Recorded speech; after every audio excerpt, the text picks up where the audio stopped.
Hey, welcome back, everybody. We made it. We made it through Wrestlemania 41. I don't know about you guys. I'm exhausted. That was a ride. But today we're going to dive right in and we're going to break down the top 5 matches. I'm going to give them a grade. I'm going to tell you why I ranked them from 5 to 1. The card's just too long, both nights, to do a dive into all the matches. So I selected, in my opinion, the top 5. And we're going to dive into them. But before we go any further, like, subscribe, turn on the notifications so you get alerts for the new content. All right, this is 8-Bit Generation X, and we are going to break down WrestleMania 41. Of course, the last 2 minutes, we're going to throw in an old school video game. Today, I'm bringing out the classic Pacman, keeping it simple. All right, so much to talk about. 2 nights of WrestleMania. Oh, don't forget about SmackDown, the Hall of Fame, the Raw after WrestleMania, and too much to squeeze in 10 minutes or so. So I'm going right to the top 5 matches of the night. No disrespect to all the other matches, but these are the 5 that I highlighted that I feel like need to be highlighted. All right, first, let's get it right out of the way. At 5, Cena winning the title from the American Nightmare, Cody Rhodes. This match had the hype, right? Going into it, this was the main event. This is what everyone wanted to talk about. This is what everyone wanted to see. Even though it's on my list of the top 5 matches, it's really only on here because of the hype. It fell short, in my opinion, way short. The match itself, it was slow, but I think it meant to be. So the match itself, I don't have a problem with. The Rock, or what I should say, the lack of The Rock, is what jumps right out. This match was all built up, dating back from Elimination Chamber, with The Rock being the puppet master. But the fact that The Rock wasn't even on a satellite feed or wasn't at WrestleMania weekend at all. People thought it was weird that he was posted Instagram from Hawaii, which, he's The Rock. He's one of the most busy people on the planet. So I'm not faulting The Rock. I'm kind of faulting the storytelling here. I figured this match would have came in at 2 on my top 5. But the fact Cena won, I have no issue with that. That was on my predictions. I think what happens next will be intriguing. But ultimately, this match I'm giving a B-. Could be a C+, but I'm going to give it a B-. It's interesting to see if Cody Rhodes, what he does next. Is he going to take a little time? He just ran with the ball pretty hard for over a year, maybe almost 2 years straight, and one is with the title. The next match, coming in the number 4 spot, I'm going in with Io Sky, Rhea Ripley, and Bianca Belair. This match was as good as it gets for triple threats. We got male superstars, female superstars. This match was great. Io Sky retaining was great because everybody, before the match even began, they were already giving Rhea Ripley the title, or Bianca Belair, not factoring in at all that Io Sky could retain the women's championship. All props to Io Sky, Rhea Ripley, Bianca Belair. This match was fire. It was pretty nonstop from bell to bell. Now, where does this going to go going forward with what we saw on Monday? Rhea Ripley, what direction she can go into? So yeah, I'll give this match was an A, a solid A. There's not much you could complain about this one. A nice surprise ending. You couldn't predict it. The action was there. The star power was there, right? Bianca Belair, Rhea Ripley, Io Sky, top names in the business. This match, A, solid A. On my number 3 spot, I actually put Randy Orton against his mystery opponent, Joe Hendry. I'm putting this at the 3 spot. The match itself was short, sweet. It was exactly what you kind of want to see, just a Randy Orton RKO out of nowhere. Joe Hendry's pop That started to make me come around because I'm not a fan of this guy. Maybe I'm old and a grumpy guy stuck in his old ways, but you got to show me something. I don't give flowers out on hype. And Joe Hendry is all hype going into this. Yes, his appearance at the Royal Rumble was cool, and he has a little cult following. But until I see you do it in the WWE on a big stage and consistently, you got to prove it to me. I'm just not sold. Joe Hendry did a great job of kind of skipping to the front of the line after this match because I don't look at him just as a newcomer when he comes here and maybe putting right in the mid card. There's something to him. He's got the it factor. He's more than just a theme song. The match, short, sweet, to the point, and both superstars came out of this match looking better, and that's true storytelling right there. Storytelling when the winner and loser both come out looking better than they did going in the match. So yeah, give that one an A-, a borderline A. Because of the surprise and everything, we'll keep it at an A. I'm flip-flopping. Coming in at my number 2 spot, Tiffany Stratton retaining against Charlotte Flair. This match I thoroughly enjoyed. It had my attention the entire time. And it showed the veteran, the ring skills of Charlotte Flair, how she's top notch. Tiffany Stratton showed that she could go. It showed that toughness. That image of her with the broken tooth, that's going to be something we see for years and years to come. And I really feel like it cemented her even further in the main event status and future Hall of Famer, even at this point, if her career stays the way it is. Because to think she's only been in the business for a short period of time, and not only is she the champ, but she's putting on performances like she did on Saturday night. The reason this is coming in at my 2 spot, though, is it did something that a lot of matches I've seen do. And that's when I happen to have somebody in the room who isn't necessarily a wrestling fan. I had a buddy come by, Craig Welton, I'm talking to you, came by on Saturday night, hang out for a few minutes, have an adult beverage, and I was watching WrestleMania.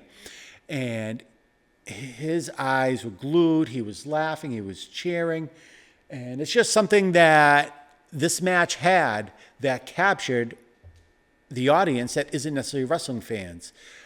The pageantry was there. And for someone who isn't a wrestling fan, that was into it, was talking about it, and eyeballs stuck to the screen, that's an A grade in my book. So Tiffany Stratton, Charlotte Flair, solid A, number 2 on the list of the best matches of WrestleMania.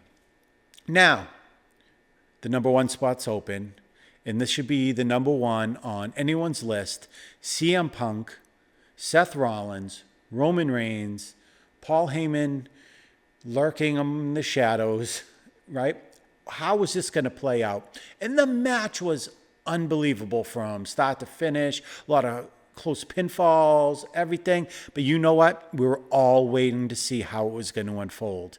And when we saw Heyman turn on Punk, boom, there it is.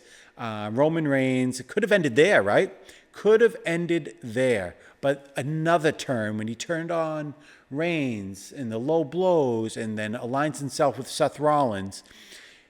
Now, I'm not going to, even though if you look back at my prediction episode, I did pick CM Punk to win this, but I did mention I could see Heyman leaving with Seth Rollins after the match, which at least I got that right.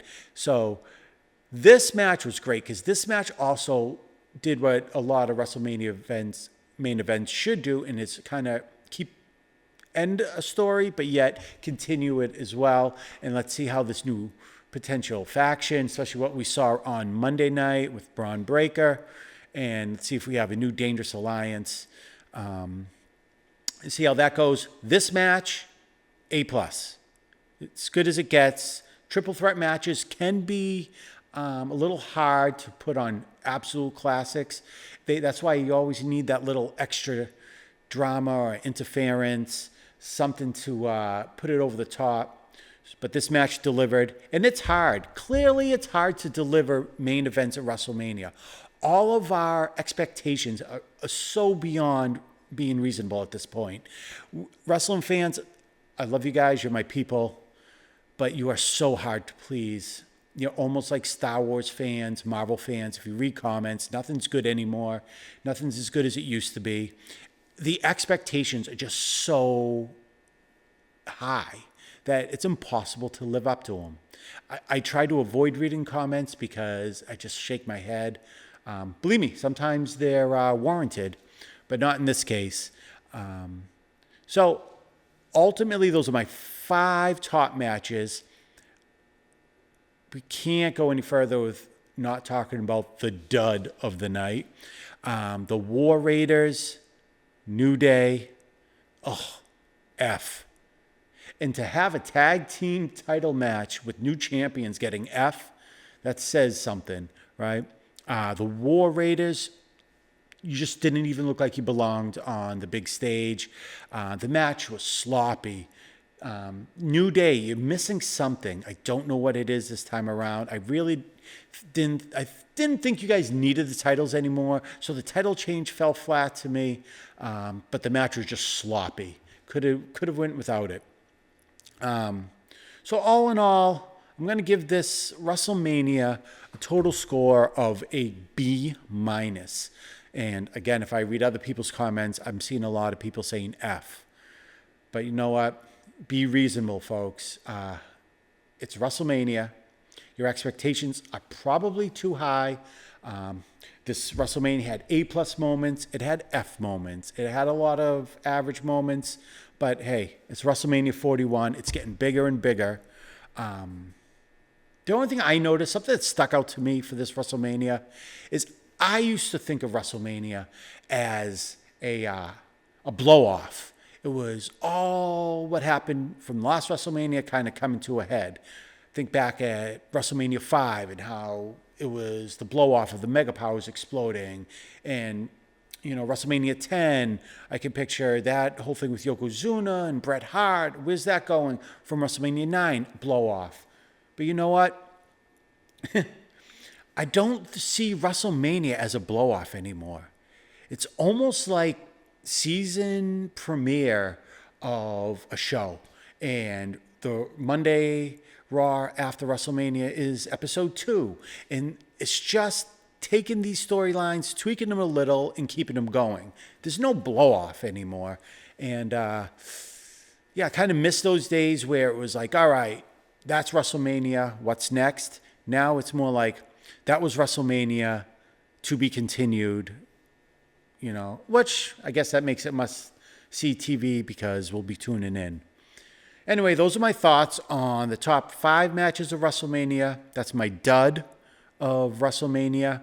A little extra thoughts there. So let's take a minute or two and see if I can't beat the first level of Pacman. All right, here we go. See how many levels of Pacman I can beat in 2 minutes or so. We're really going back in the time machine here. Back to 1980.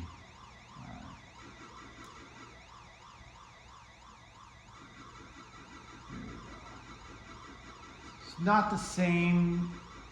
This game is meant to be played on an actual arcade console.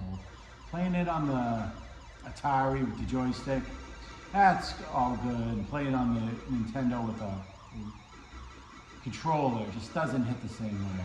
But we make the best of things here, right? Now, I'll be honest, I never played Pac-Man for points. I was all about seeing if I can get to the next level. I didn't really care about high scores, so all respect for those of you that did, because I was just happy to survive. I wasn't going for the fruit, I wasn't going for the ghost. I'm simply in survival mode.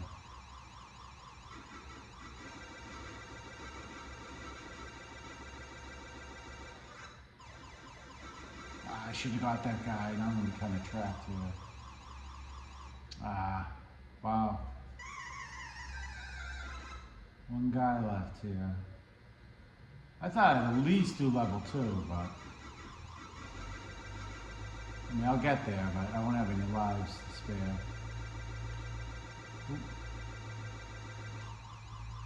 Maybe I spoke too soon. There we go. I'll play a little level 2, I guess. Let's see if I can actually run the board. You never know. Sometimes in Pacman it's all about getting into the groove. I don't know about you, Binky, you know.